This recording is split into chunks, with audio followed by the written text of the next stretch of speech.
就和对标上的凤凰一样，浴火重生承载着我们舰队时的愿望。这团火焰要继续燃烧下去。我们不会为遗憾找借口，不管走到哪一步，那就是自己的实力体现。这回我相信苏宁可以一飞冲天。几个月前，谁能想到我们会站在这里？几天之后，谁又知道我们将走得多远？如果我们能杀出重围，请不要诧异。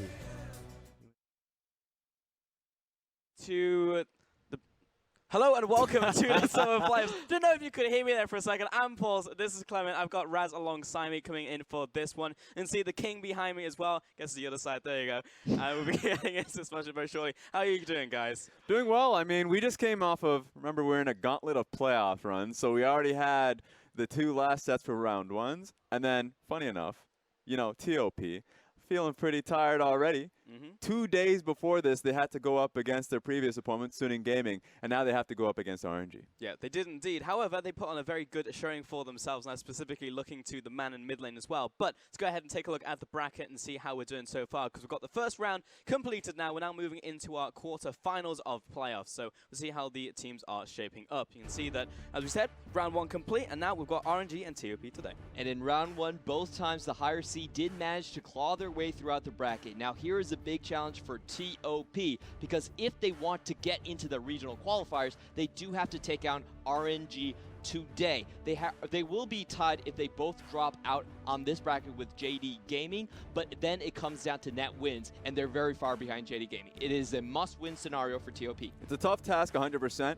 And remember, RNG would be watching all 4 of the games that Suning had played versus TOP, so they are primed and ready for today's matches.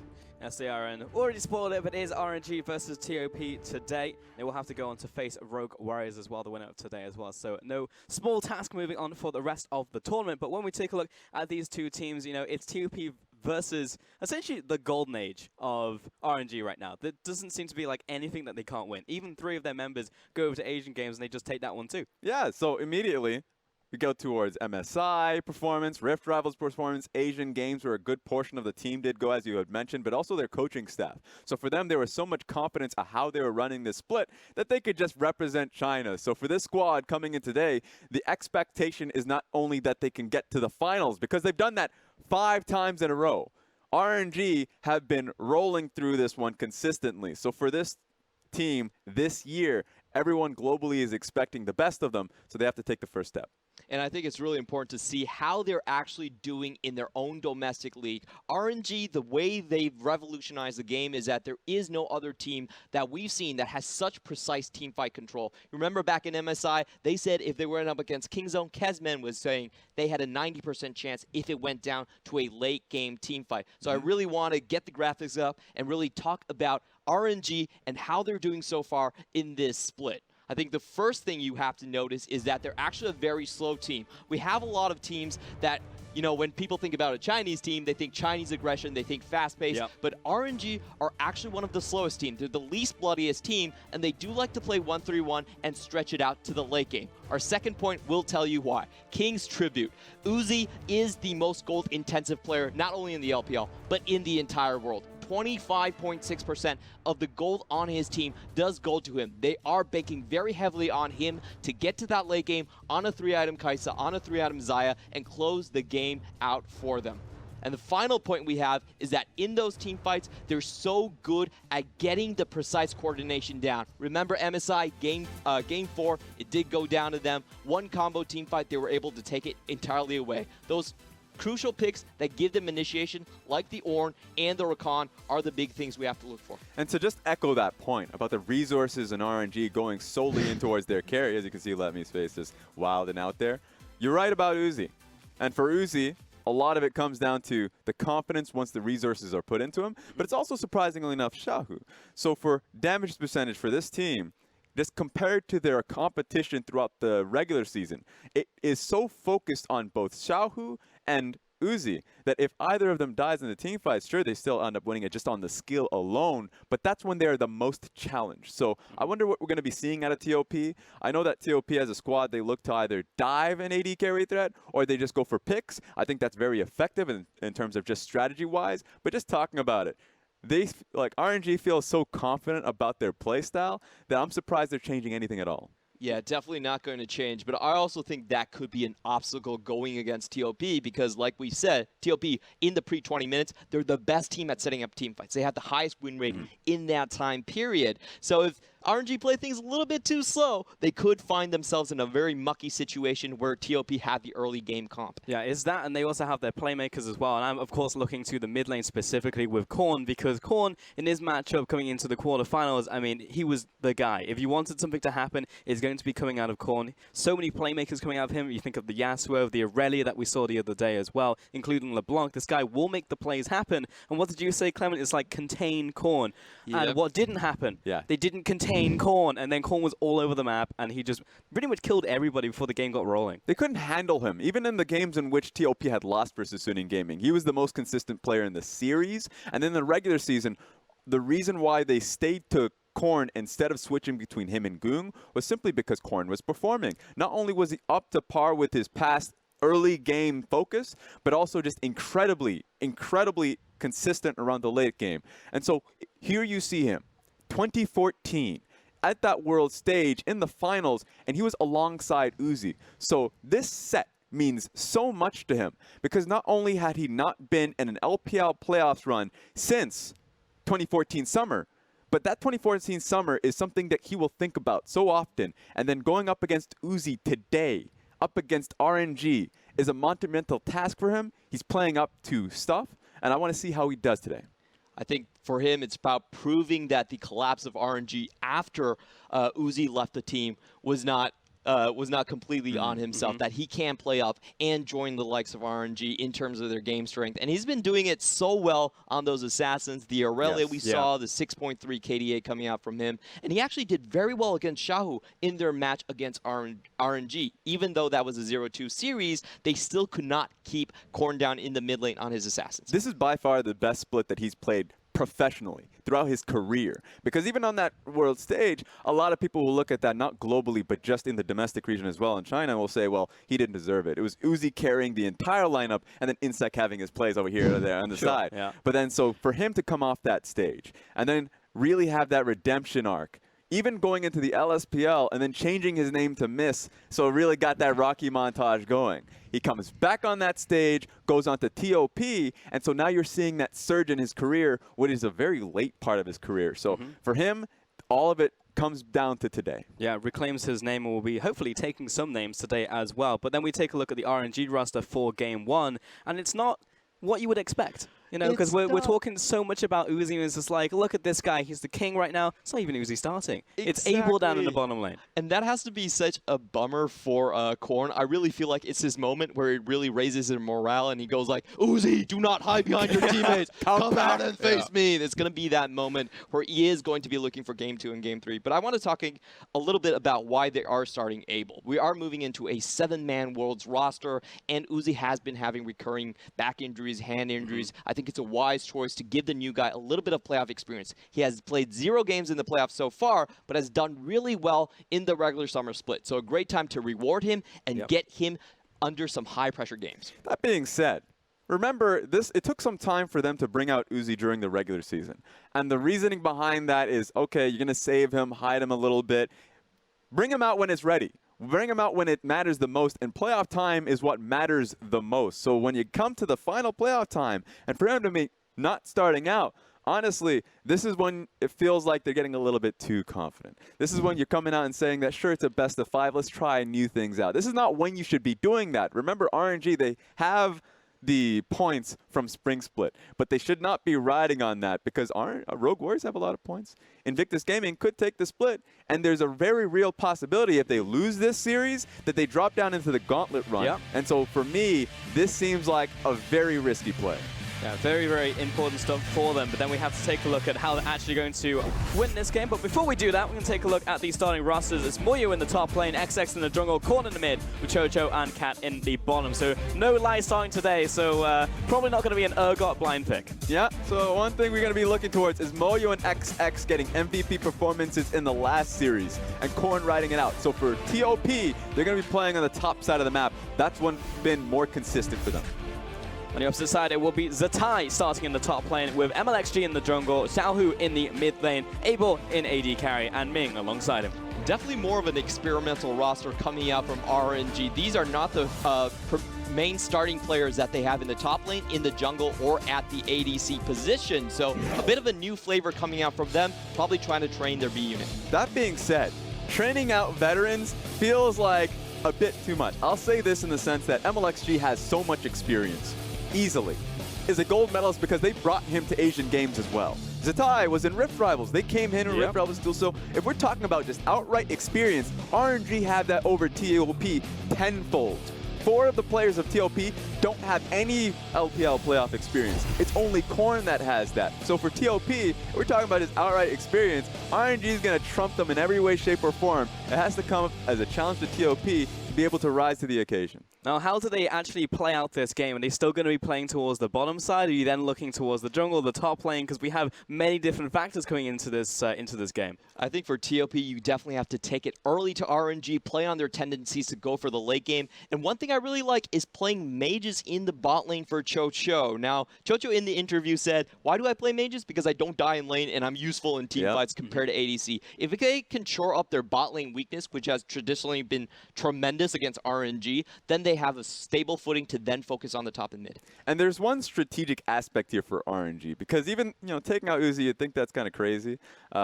Abel does play early game AD carries. Draven comes to mind. And if you're looking at this series and you're looking down the barrel of Chocho and saying, wait a minute, Chocho, you have the worst stats when you're comparing to the AD carries of the LPL. Let's see if I can pick Draven and just actually stomp the laning phase. So if I'm looking to RNG, that's one option here. If that fails, then very easily it's a best of 5 and they can just ship Uzi back in. It's not a Cody Sun situation for RNG. He's not back at home. He's still in the RNG venue. So what I'm expecting out of RNG is for them in a Game 2 situation, if it does not work out to plan, they bring Uzi back in. Now, is that the expectation heading into Game 1 that is actually TOP favored with this, not quote-unquote sub-roster coming in? Absolutely not. Absolutely not. The last time they also played with Abel, and it was a 0-2 experience. But I want to focus a little bit on why they bring MLXG. There is one stat that MLXG does better than Carson, and that is camp the mid lane. 44% of his ganks go towards the mid, and I think that's an adaptation to keep Cool down. They saw what happened in the previous set. They know Cool can go off. He has gone off. So getting those two, the more familiar duo, into the mid lane, I think is going to be the core strategy and going to be the core focus for RNG in this game 1 with Abel. Yeah, so being able to go up against TOP and take Corrin down is going to be really monumental. What I'm going to look at this, because I already talked about taking down the bottom lane with Abel. That's a possibility where they're just trying to take the early laning phase. And you're right about that MLXG. He's a lot more brute force than Karsa is. Karsa is going to be like, Raptor Camp, I'll meet you. I've timed it, my friend. So he's the type of guy to just be a lot more mathematical in his approach and a lot more efficient. And he won't outright just go for lane ganks, other than if he's trying to give Uzi a little bit of love and attention. MLXG, fight. Look for your red buff, but he won't go for the red buff. He'll go for your face. He'll go for the mid lane ganks quite frequently, go for the top lane ganks, maybe help out Zatai. So I wonder if this is RNG just saying, we're testing you out in Game 1. We're just going to try and force it in the first 10 minutes and see what we can do.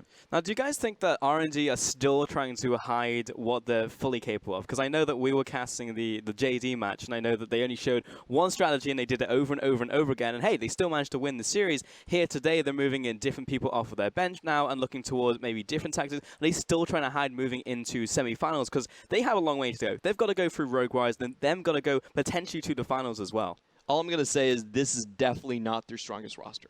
They're definitely testing things out, and when things get heated, they will bring Uzi back onto the bench. You should not expect them to go through with this the entire set. And we know RNG to be a team that has an expansive strategic pool during the regular season. Hell, they brought both MLXG and Carson in the same game to buff this man's graves up. So 100%, 1,000% I believe that there are strategies that they're holding tight. And going into the next series, if they take this one, that Rogue Warriors have to have in the back of the mind that they still have strategies that they haven't seen yet. Because RNG is working with a lot here, knowing exactly what TOP's been showing in the last games, especially during the regular season. And then if they're able to take this series, they're going to be looking to take the throne once again. Yeah, because that's the thing, right? Because TOP got pushed to the limit, and we pretty much saw everything. It's just like, if you're not showing everything that you potentially have going to a final game in this series, then what are you doing at this point? We've just got time for a quick prediction. So, Clement, who's it going to be? I'm going to go with 3-1 RNG. I feel like there's a good chance that TOP can take game 1, but the King's going to come back to finish out the series. And Raz? I'll say 3-0 RNG. I had faith 10 minutes ago, but then you start thinking about the lanes, and you're like, I just don't know. TOP has to prove it to me. All right, well, we'll see if that's going to be the case. I switched you didn't even tell our production. That's only what you said before. All right, I'm going to get this guy out of here. We're going to send it over to the casters to get us into game. What's up, guys? It's me, your resident KitKat analyst here, as well as the resident Bjergsen cosplayer of China, Zach Rusty Pie, bringing you today's matches between TOP as well as RNG. And nothing's changed, Rusty. I've been gone from the LPL for some time, but come back, look at the analyst desk, and Raz has flip-flopped once again. Yeah, I mean, those things will always stay the same. Now, we are, of course, in Champ Select for game number 1. It's the quarterfinals, Fish. Keep that in mind, between TOP and RNG, and we're already racing through the bans and the picks so far, so feel free to catch us up as we've gone through. Yeah, because we have Akali, Alistar, as well as Swain being banned out by RNG. Aatrox, Kai'Sa, and Rakan taken away by TOP. They first picked Varus and followed up with Camille, as well as Tahm Kench later on in the draft. Whereas for RNG, they went for Gragas and Tristana first, and they've picked up Ryze for Xiaohu in the mid lane. Yeah, so TOP on their side first, they've gone towards a lot of bot lane utility and a lot of mobility through that lane as well. The Varus and the Tahm Kench being able to get around the map, something that Chol and Cat are very good at doing. Of course, also controlling their lane is something that they have a little thing towards themselves. Now, Tristana was the response to the Varus on the opposing side here from RNG. That's not something that wins lane very well unless your support is like hyper aggressive, and I think of an Alistar, but they banned that, so they don't even have that as an option for themselves. And I'm curious to see where they go down in that bottom lane, and if in some crazy world that Gragas is already an early flex down in the support role. Well, support's already being targeted by TOP. Shen's being taken away as the first ban of the second ban phase. Galio being banned out here by RNG. It's still patch 8.16. So the small nerfs that have gone Varus's way in 8.17 have not applied just yet.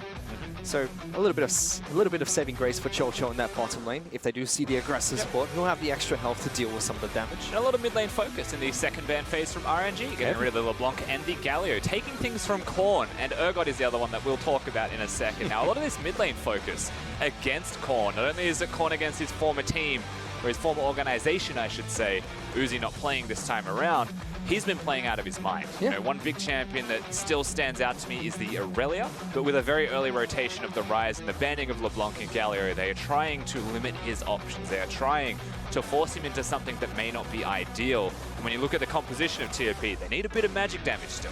Yeah, Aurelia kind of fell off recently, but has Rose in patch 8.16 has been a popular pick once again. Still up for grabs if either team wants to pick it up, especially if Korn wants to try and take it to the mid lane, but we haven't seen what they're going to pick just yet. Xin Zhao's locked in for MLXG in the jungle. And we've got Narb as well as Kennen being hovered here by TOP, but they do go for Gnar eventually, being locked in as the top lane pick for TOP. Moyu will be picking that one up. Now left to see what the final pick for TOP is going to be. Hovering over a few picks. I mean, Orianna would be a very good pick for them here if they want to lock this one in. As far as I'm concerned, Orianna rounds out their team composition by having the Camille available. So the composition looked pretty clean from them, honestly, overall. Got some hard engage available.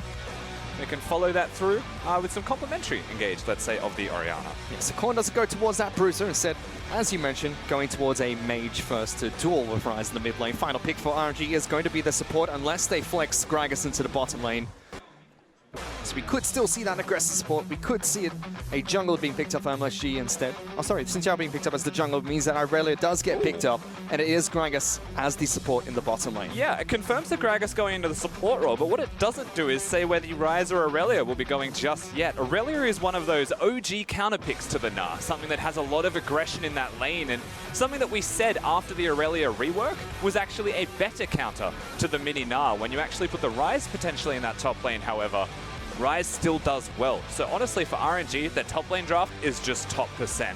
They're going to have to pick themselves into what is the better mid lane matchup and what is better in the 2v2 with the jungler. Xiaohu is a god tier Ryze, so that's the matchup they've chosen. On top of that, for RNG, they've already shown in the past that this is a team that can flex their top lane and mid lane players. Xiaohu can go into the top lane, he can play top side of the map if he wants to. Tai played pretty much half a split as the mid lane player for RNG. Yeah, he did. And Xiao spent a lot of that playing the bottom lane as well. So they're a flexible side, but this time, of course, they've got 3 different substitute players in as the starting roster.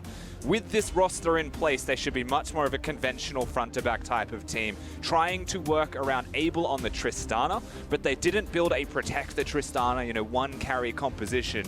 They built a multitude of carries in a multitude of areas, and if one of them snowballs, it could be dangerous. But for me, the risk is that one of them gets snowballed against them. You know, playing strong side and weak side is the big question mark I have here for RNG, and if they are capable of doing it. It's almost a tragedy that Abel is playing on the same roster as Uzi, because Abel's split for the entirety of 2018 has been fantastic in every single game that he's played, whether it be the LPL or Demacia Cup or any other tournaments. Abel has looked fantastic. Now you combo that with the fact that going into international events recently, you can only bring 6 players.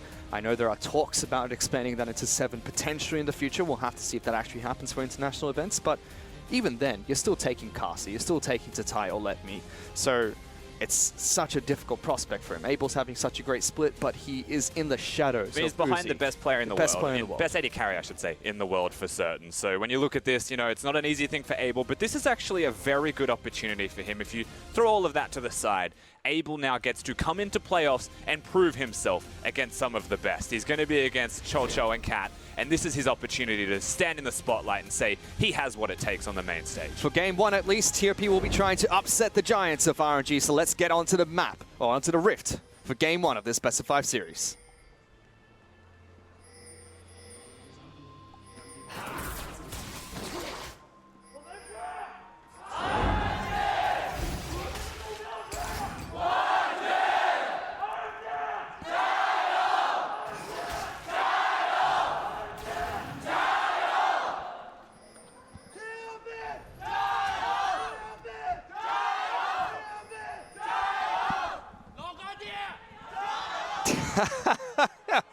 Of course, there's an LGD chant at the very end there, but there you can hear the RNG chant at their home stadium in Beijing. Whereas TOP, a couple of fans have already made the trip down to support their squad heading into this big battle against RNG. And although they are the Davids to this Goliath fight, Rusty, TOP are a big organization. It's the biggest sporting brand in China that's, you know, taking hold of this team, and they've made a really good run in Split 2, or Summer Split of the LPL. They went from a 3-16 Spring Split Fish to managing to finish 3rd in their conference to making the quarterfinals as well, winning that first round of playoffs against Sinning Gaming.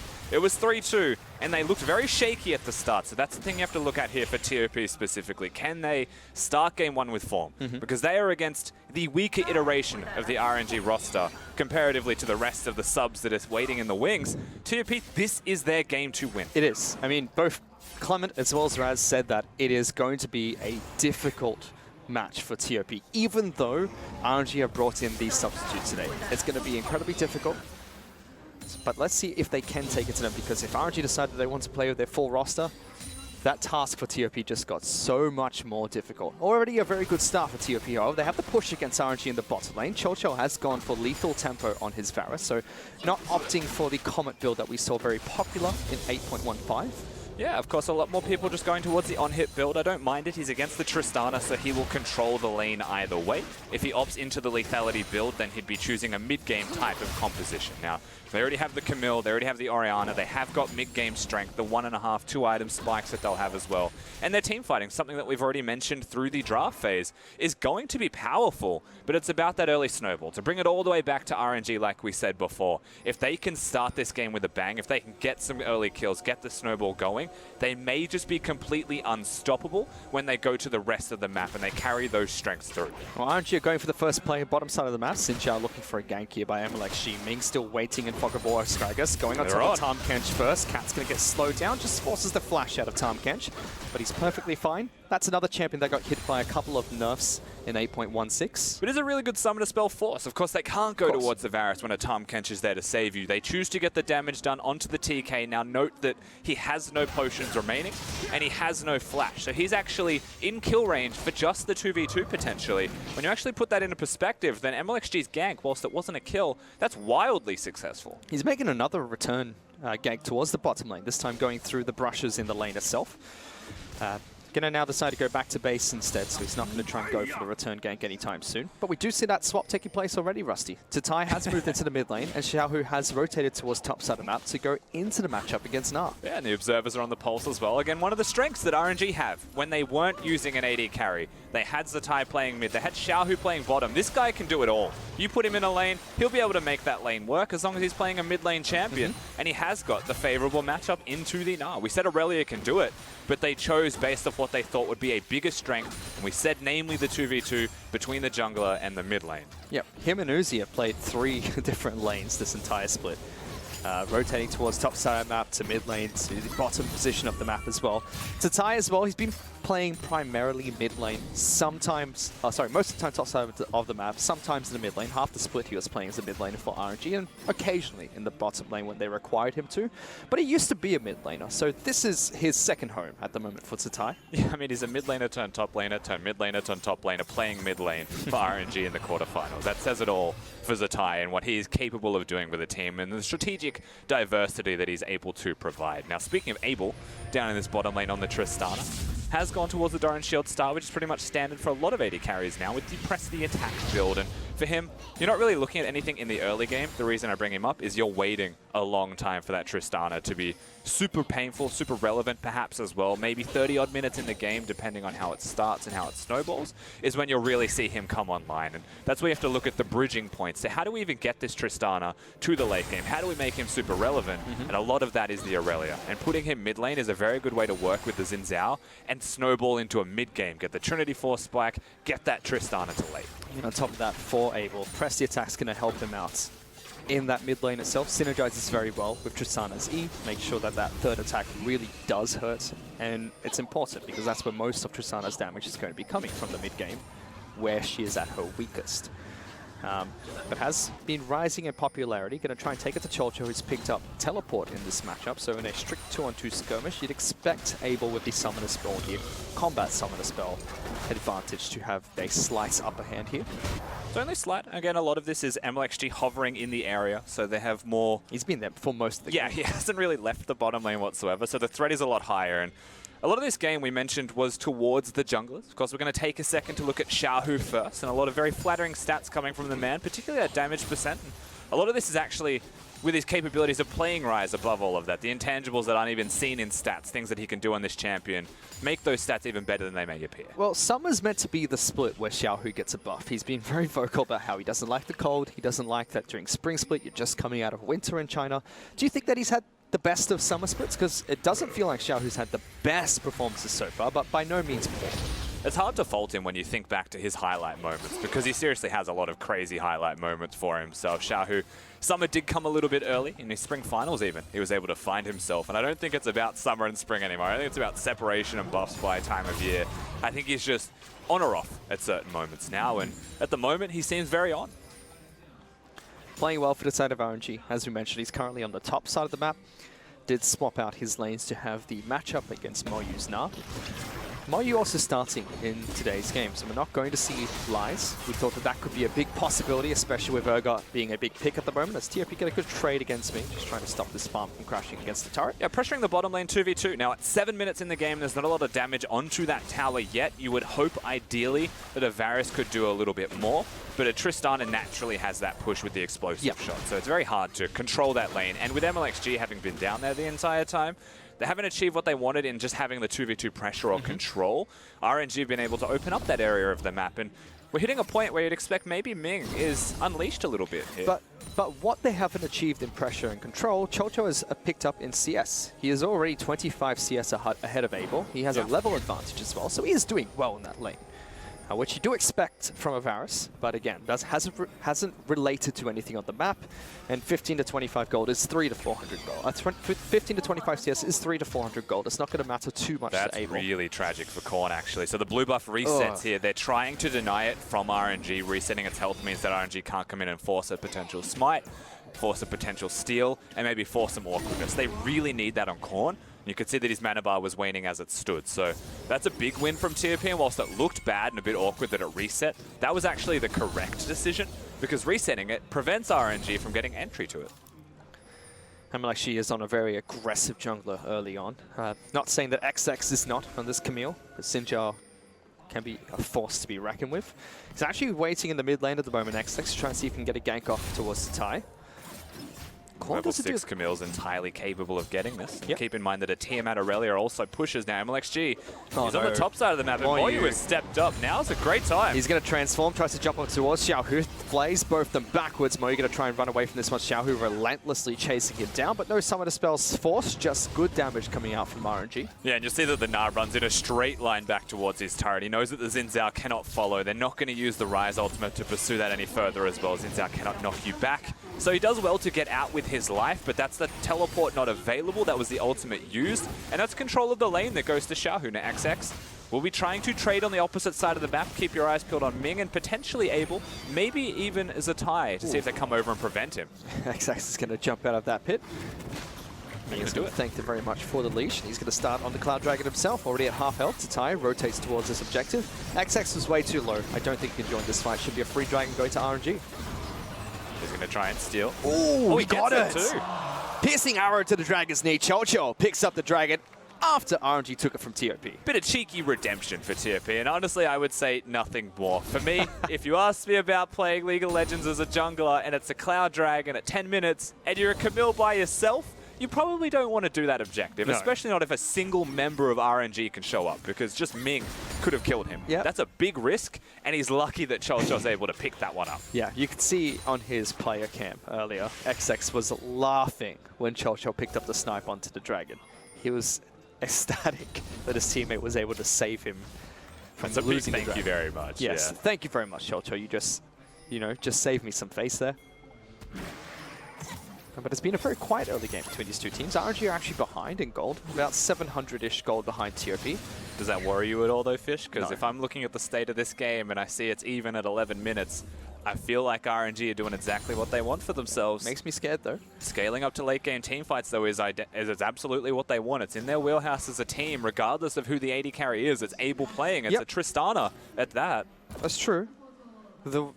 As we can see, the last time that Korn played during the LPL playoffs was in 2014 summer. Exactly 4 years ago, Rusty. And that was with Starhorn Royal Club. It was. Quite a while. It has been for Korn. And you heard a little bit about his story on the analyst test. The thing you have to remember for Korn is that he knew he wasn't good enough for the LPL. He went down with the ship of Starhorn Royal Club to the LSPL, and he said, I will not come back until I believe I am good enough. And so now he's back. He's found himself again, and whatever that mental blocker was, it's gone because he's found himself in playoffs. He looks good. Korn has been looking good since he's joined TOP. And TOP have had a much better summer split than they did spring split. But I do like their composition coming into game one. If there was a composition that you could take to RNG, it would be a wombo comp. With the Na, with the Orianna, with the Varus, they have the potential to find one big team fight that wins them the game.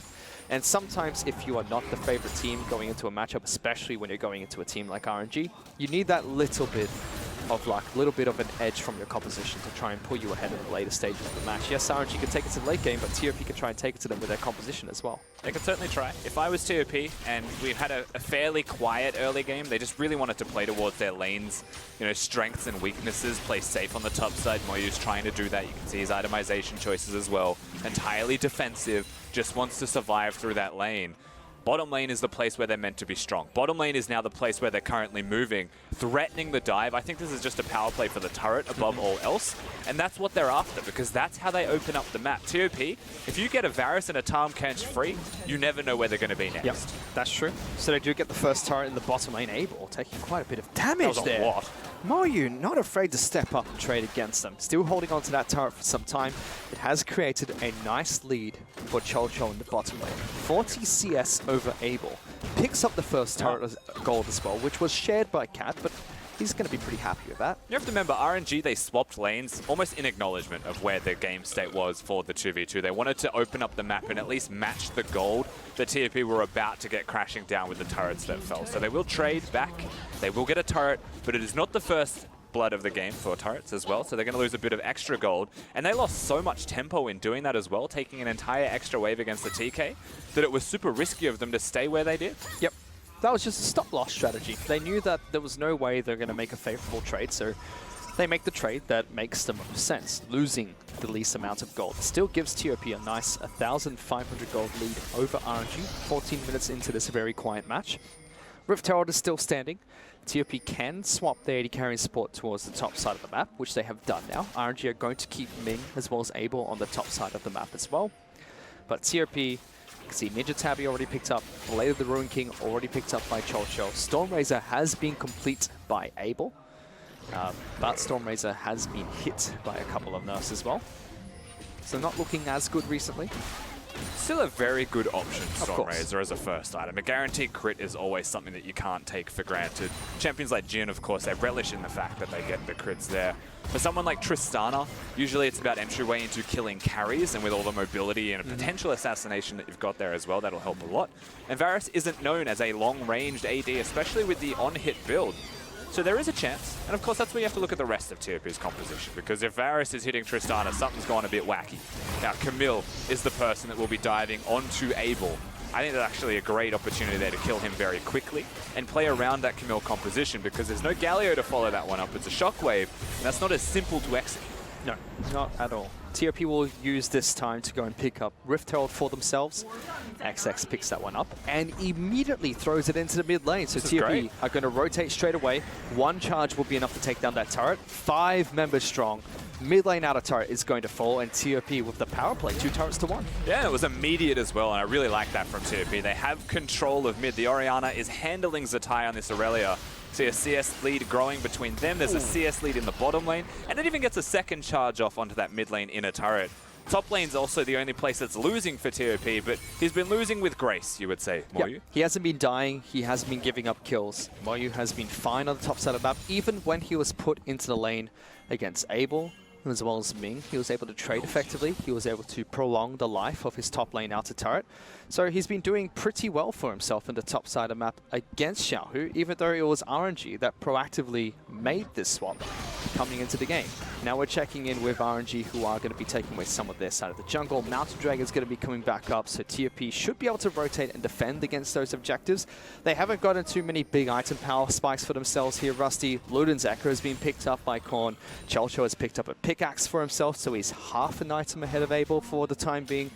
But they've picked up these gold leads. It hasn't really transitioned into anything just yet. You'd expect maybe in 2 to 3 minutes, that's when the big power spikes will start to take place for TOP. Yeah, I mean, naturally in the LPL, and of course a lot of the world, they're actually just going to engage right now on Abel. They follow through onto Abel. Gragas throws out the ultimate, doesn't connect, and he's dead. Abel gets executed there. First blood, going to go over to Korn. And there's the first translation of the game. So they get the kills, they get the turrets, they snowball in mid lane as well, and the first kill goes down onto the rookie of Abel. He's taken apart. Tristana with no way out once the Camille ultimate was on, and a tragic timing on the jump. Yeah. Unfortunately for him, that'll be all she wrote. And then they get a dragon on top of this. TOP are playing very good League of Legends right now, and they are dismantling the sub-roster of RNG. Well, we can take a look at that replay once again. Abel tried everything. Jumped, it followed through. Ultimate to knock Korn back. Even Ming's ultimate to try and knock him out of the Hextech ultimatum. Nothing could stop TOP from collapsing onto RNG's AD carry. That was the first blood going towards Korn against his previous organization. And it also translates to another elemental dragon for TOP. With that, TOP have picked up a 3,000 gold lead over RNG. We're just 17 minutes and 30 seconds into this match as well, and although it's been slow, this is now a sizable gold lead and a good tempo advantage that TOP have that they can work against RNG with. I mean, frankly, this lead from TOP so far is a very promising start. You know, MLXG still aware of the red buff. A couple of the concerns that we had coming into this is, will TOP start all guns blazing? You know, will they come in at 100%? Last set we saw against Suning Gaming, they definitely were not. Suning Gaming were able to take the first 2 games of that best of 5 series.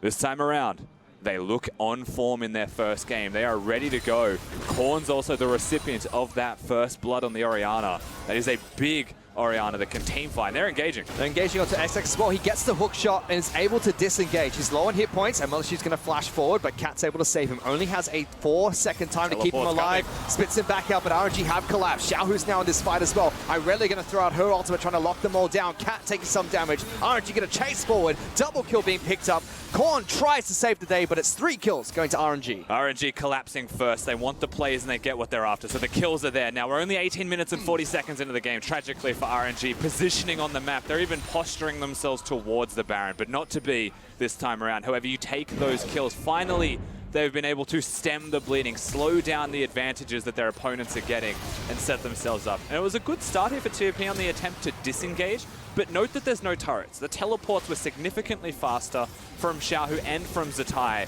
and the teleport very late from Na. Honestly, no point in completing it at this point in the game, so he just has to back away and kind of call that one a day. RNG, they're able to pull the punch first. They're able to do it first, which was the main thing. There was no way RNG were really taking a fight to TOP with that advantage, with that lead, unless they were able to start the fight first. Catching out XX was the first part of it. The big rotations were the next parts of those fights for RNG. They've clawed back the lead as well. It's now back to 1,500, so they halved the gold lead that TOP previously had.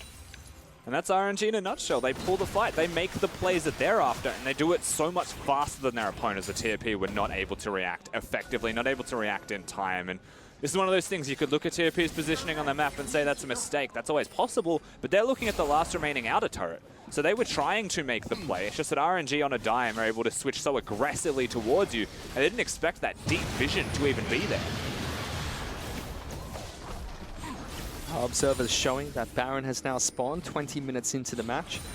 RNG are actually looking to see if they can punish Moyu even further, but like you were pointing to earlier, Rusty, Moyu's been playing fine this entire match. Yes, he's on Na, and yes, he's into a lane against Xiaohu on Rise, which does well into this matchup, but he's not falling too far behind. He's about 30-odd CS behind. He hasn't died. But we did have some questions as to, you know, Moyu is starting for TOP. We thought that Lies could potentially come in, especially with Urgot being so popular at the moment. That could be the pick that TOP went towards, but yeah, starting with Moyu for game 1 at least. Urgot was even banned by TOP in this first game as well, taking that from their opponents, not letting Zatai get the pick. Zatai is a big carry player, so I wonder if the decision here for TOP was that we want to go towards a team fight more, you know, centric type of player, not go towards our Urgot Darius guy. So they picked the Na for Moyu this time around. They're going to look towards those team fights for certain. When you look at the split pushing, I don't think there's ever a world where he wins the split push regardless of who he's against. The reason I say that is RNG are actually one of the best teams in the world at doing what no other teams do.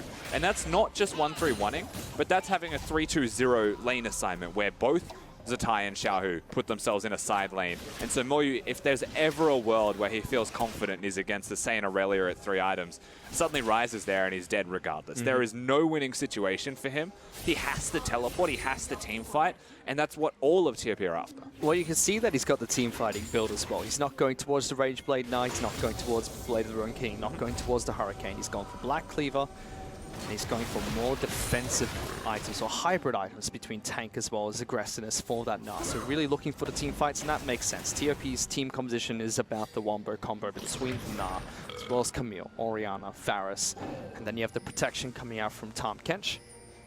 That's the name of the game here. They need to catch out RNG in these team fights, but like we saw earlier, it depends who gets to the fight first. If RNG find a pick right away, TOP can no longer execute their wombo composition. But speaking towards that, now the Baron is up. 22 minutes in the game, you have to look at the vision dance that both teams are currently taking place in. Now, TOP have the first control of the river area, and if you think about it from RNG's perspective, you can understand why a lot of their vision is very defensive. You want to place vision at Baron? Absolutely. Now try face-checking into an Orianna Shockwave or a Varus ultimate when you're doing that. It means that you can't do that unless you're grouping as 5 or you have vision of where your opponents are. So Ming was defending control as he put in the back of the Baron pit, and that was the furthest forward that he was willing to go, because face-checking is certain death. Well, we're scaling into about 23 minutes in the match here, Rusty. Storm Razor is complete by Abel with the rapid fire cannon. So the next item that Tristana will be looking towards is the Infinity Edge to get the 60% crit as well as the extra 10% true damage on the crits. But until then, this is the weak mid-game for Tristana. You've got 30% crit. It's not empowered crit either by the Infinity Edge.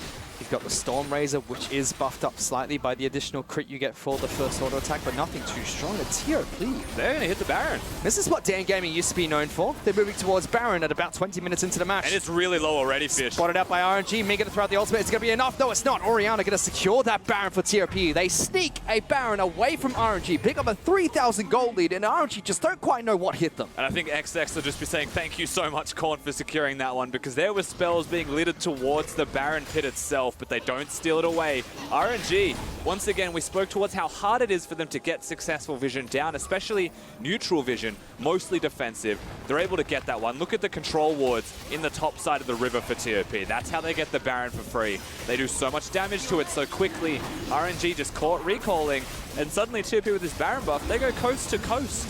And they'll also get themselves the Mountain Dragon. Mountain Dragon being picked up, extra Goldie being picked up, and an early Baron buff being picked up by TOP. Analysts said that, you know, it's not going to look good for TOP going into game one, even though RNG are using a lot of their substitutes for this match.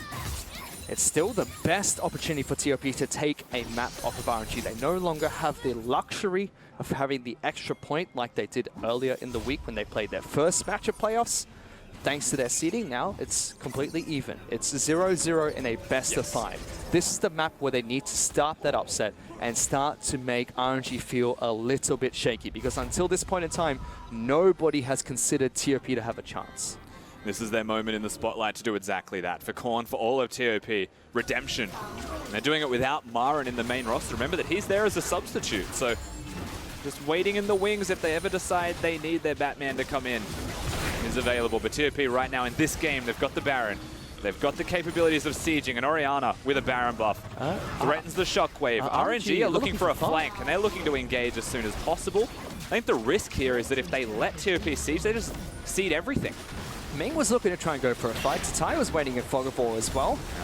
But as soon as he steps up, TOP stop him from moving any further forward. He is on top of a control ward, so TOP can't quite spot him through Fog of War at the moment. I mean, the thing is, if he's on a flank and they find an opportunity to engage TOP, that Shockwave 1 hits probably 2 of the team. That's true.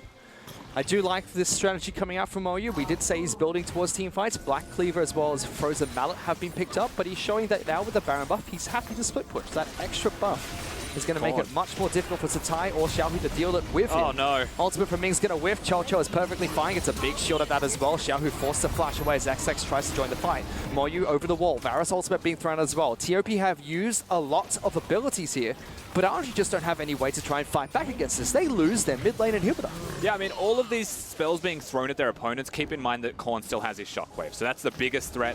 RNG, the second that Gragas cask had no connection, found no purchase on anyone, they just had to back away. They had to concede the objectives. And my concern is that that happens again. All Korn needs to do now, no Gragas barrels available, is step up and zone them away with the ball, or people die. Whoa. That's a teleport. That's a big flank. Irelia going to the back lines. MLG going to jump in first. They lock down XX. He jumps up on top by Xiaohu. MLG still going further in. Shockwave only collects with the one person. So far, the first kill going towards the side of TOP. Irelia is going to fall. Xiaohu's pushing forward. Abel jumping into the back lines, looking for some damage. Forced to heal. Cat's in trouble. He's going to fall. Well, Rise ultimate trying to bring them further into the back lines. Moyu does get locked down. Double kill being picked up by Ming. And the flank from RNG is successful. They get some kills for themselves on the side of TOP.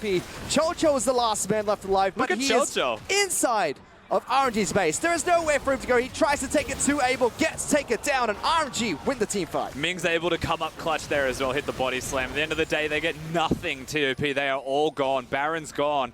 And RNG, they still lose an inhib, but they save their bottom lane with a clutch teleport play from Zatai as well. They are so good at picking their moments, and they're so good at just on a whim taking the team fight opportunities. You see the Aurelia is already teleported in. MLXG with a sick ultimate separates them. And then of course Zatai gets the reset. So the Shockwave kills MLXG and only finds Zatai. But Zatai is still going. And Xiaohu through all of this has been free hitting, and he just takes them all completely apart. Nice heal from Abel as well to make sure that Xiaohu stays alive. The rest of the fight's easy as you wrote. Chocho separated from Moyu, who is just dead. I mean, Abel was technically free hitting during that fight as well. He was able to, you know, have unimpeded access to not only XX, but Moyu as well. XX was taken down so early into that fight thanks to the burst damage that came out from Xiaohu. which meant that he could reset the fight. You could even see in the final skirmish against Cholchol, a couple of auto attacks would have been enough to take him down. He had to wait for Ming to back him up. That's how far ahead TOP were at that point. And that's not saying they're still not ahead of RNG. It might be 8 kills to 3 in RNG's favor, but they are 4,000 gold behind TOP. Yeah, they were massively far ahead prior to that fight, and they still are. Like you mentioned, they are still far ahead. Far enough ahead that they should be able to continue the map state as it were. But what they have given RNG is gold. That gold gets them ever closer to that late game team fighting that they're after. And we already saw one teleport play from Zatai. It's entirely possible that Rise can throw a Xin Zhao into the back lines. And right quick, they'll get themselves another team fight just like you saw from RNG. You can't discount that possibility. The big takeaway for me right now, lots of summoners are missing.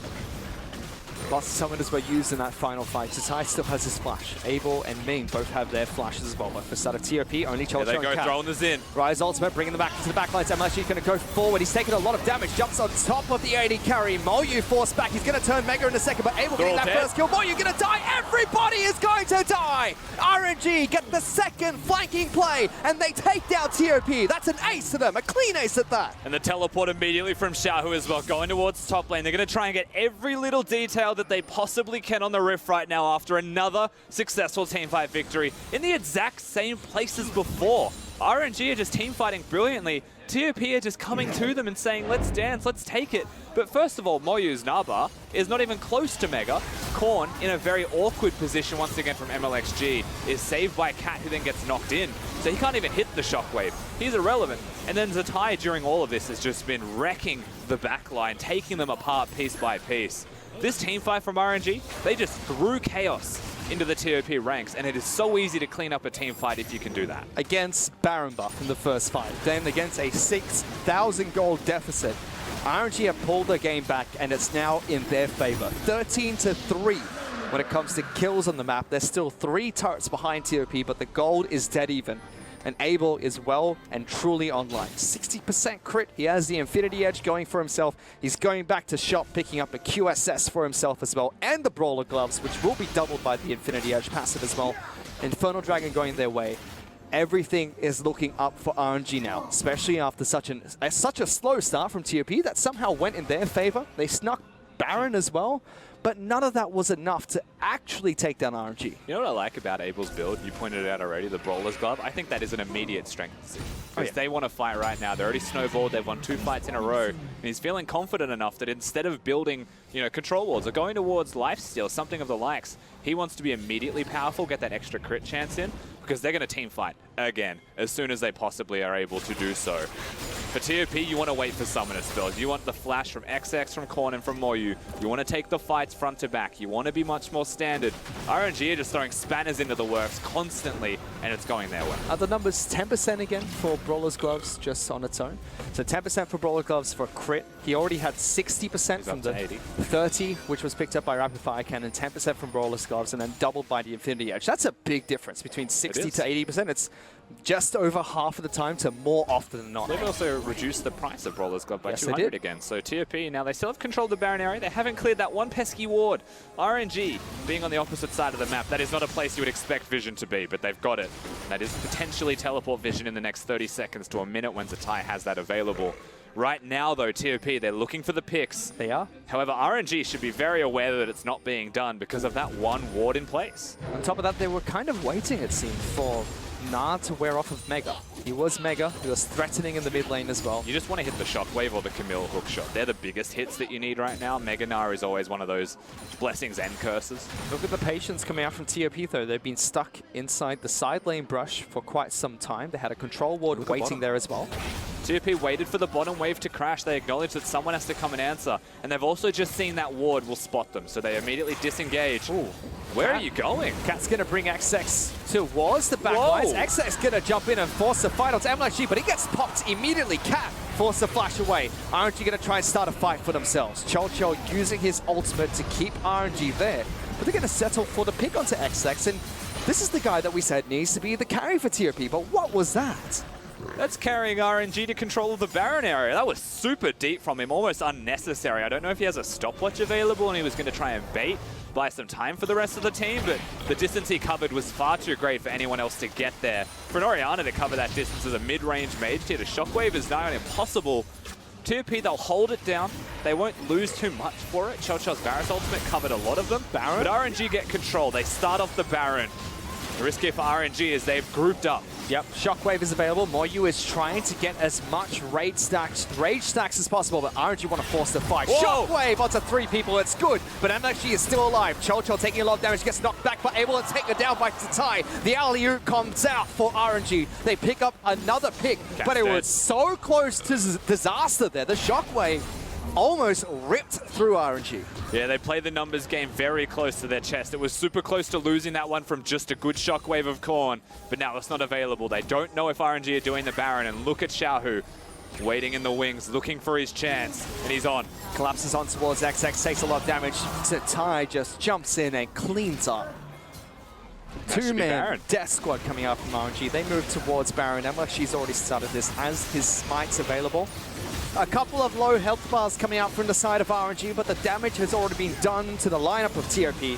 A Baron will go the way of RNG. They just beat them down time and again. The momentum shifts towards RNG, and that's all it takes for games like this to be over. This is still the sub-roster of RNG. Keep that in mind. It's not the full star-studded lineup that you're used to seeing from them with Uzi gone.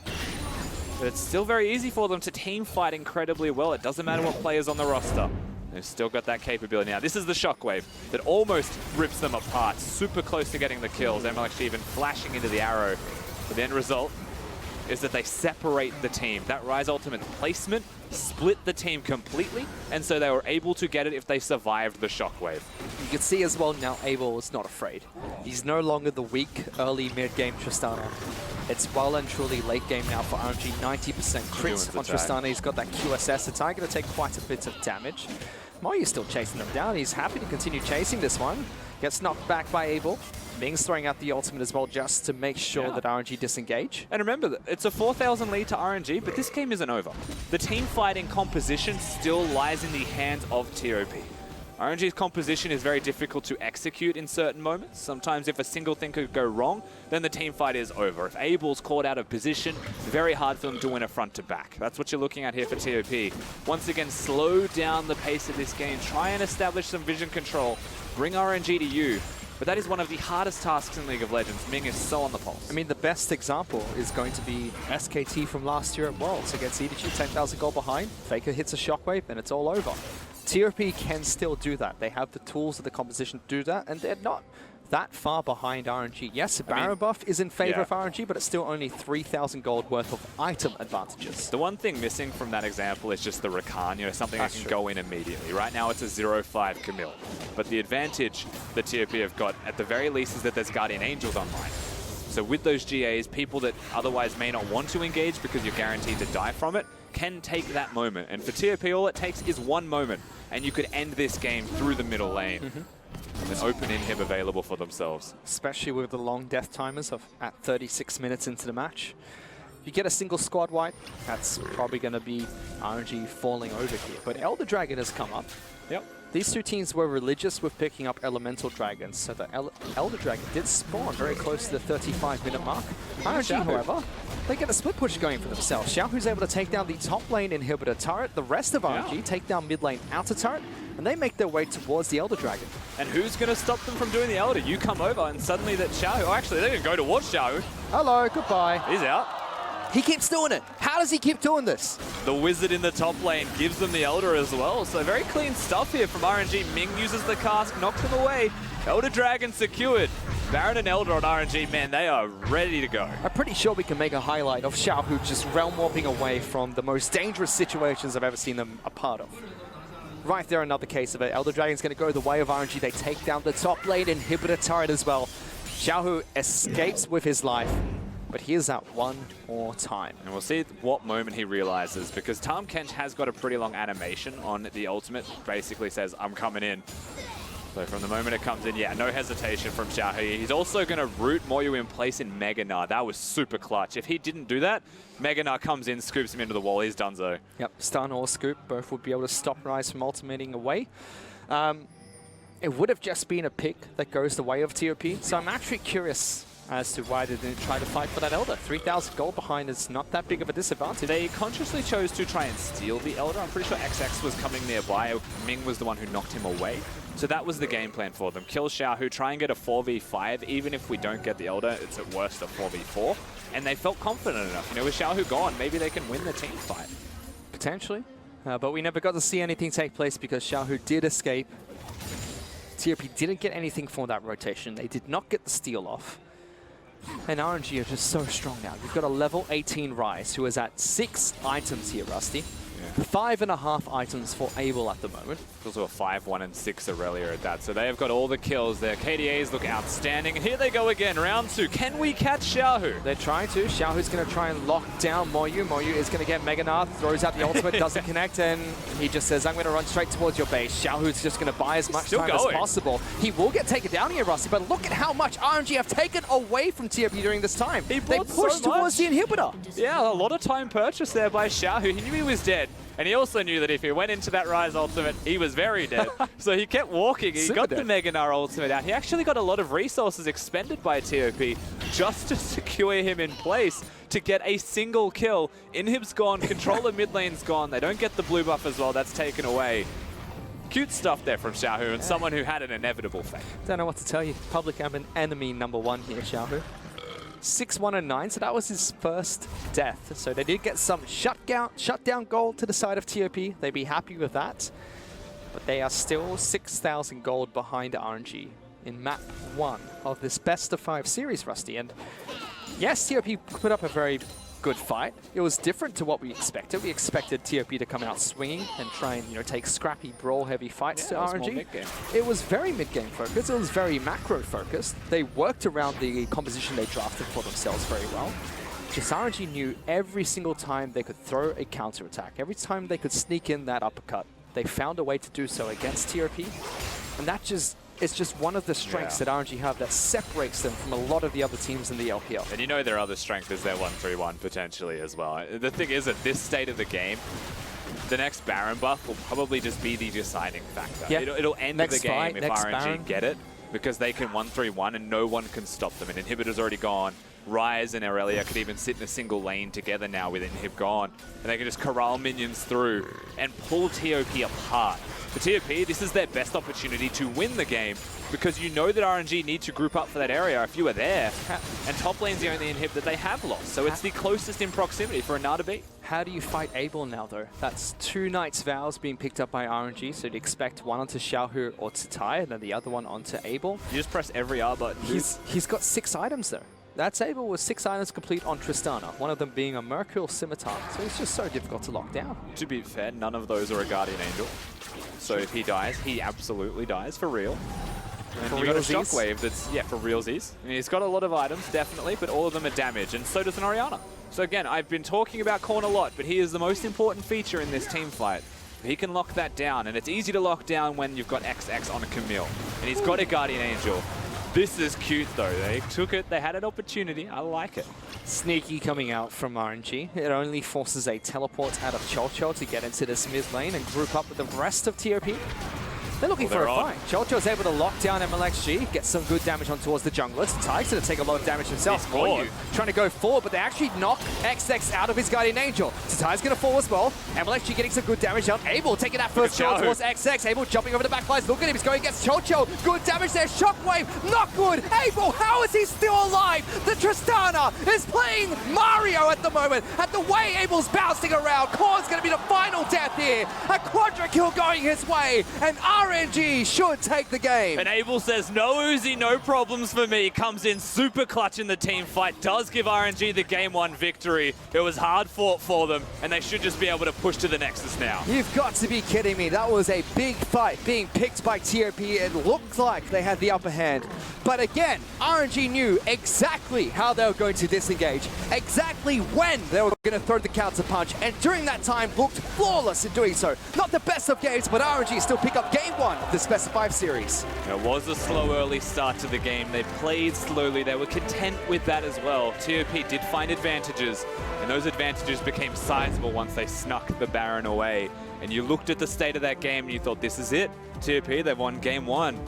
But RNG with a clutch moment, it's Zetai's teleport. That's the thing you have to look at. Almost Amazing J-esque in the decision-making from RNG, and it was very clutch to get those team fights. But then you look past that, the later game stages, and Abel, once he was snowballed, played out of his mind.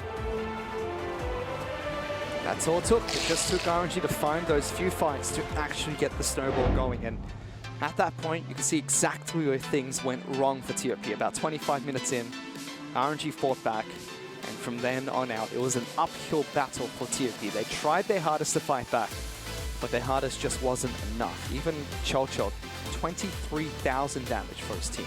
Yeah.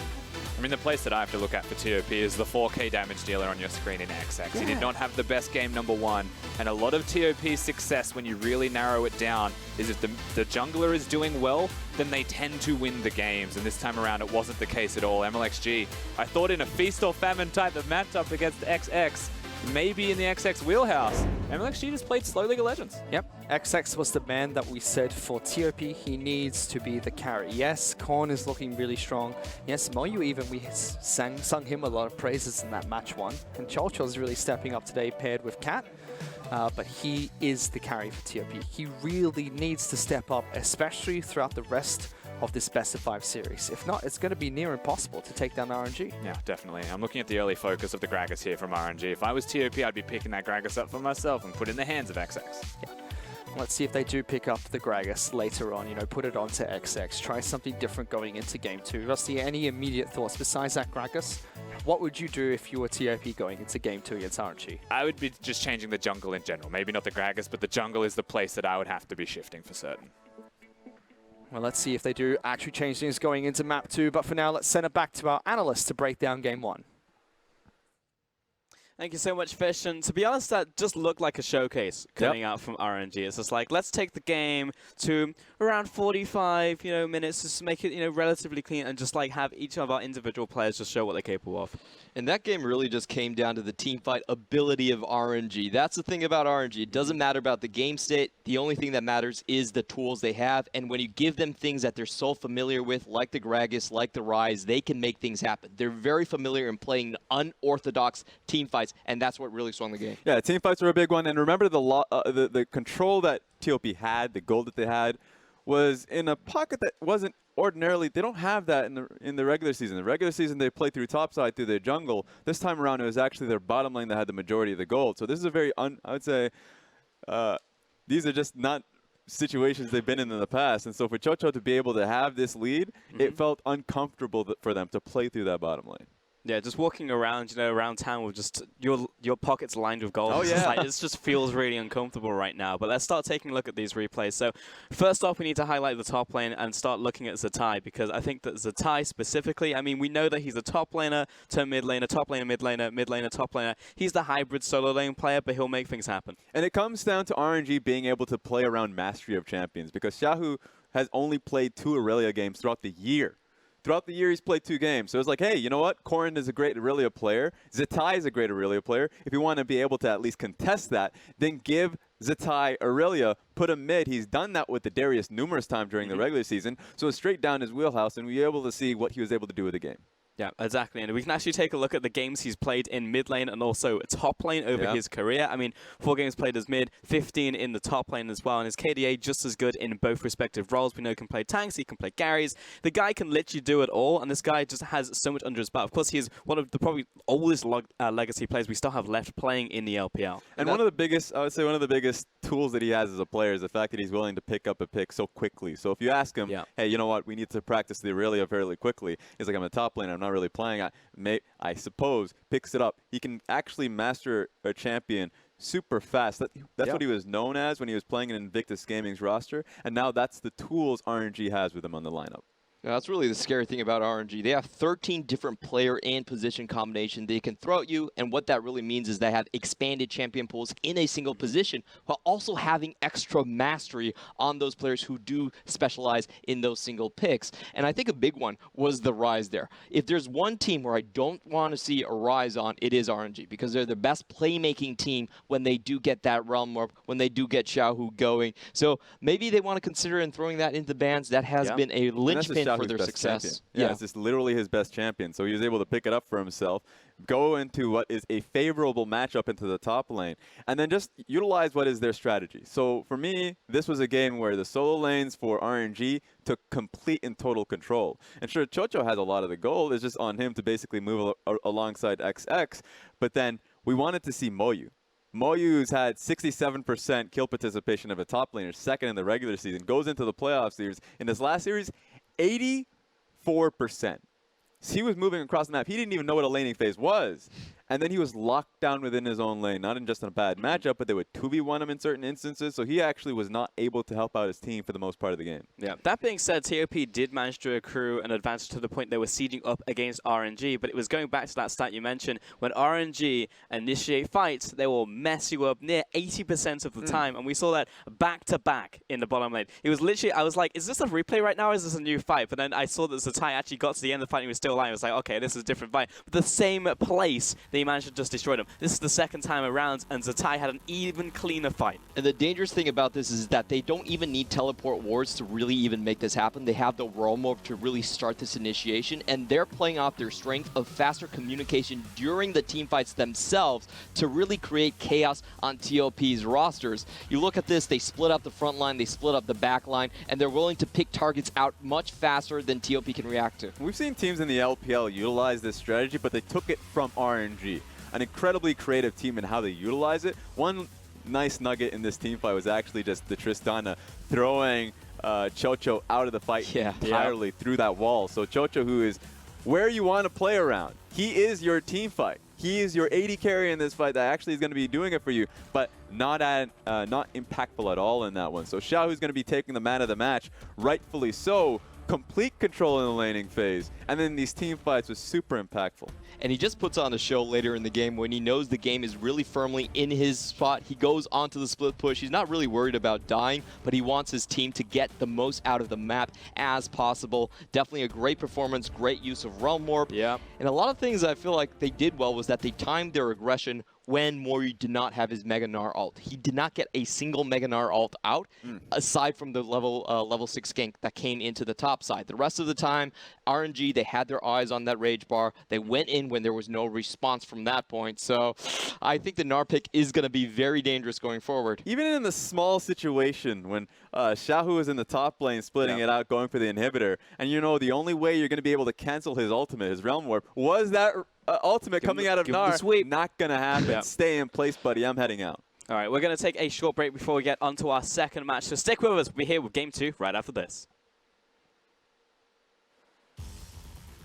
I think you 100% ban Rise.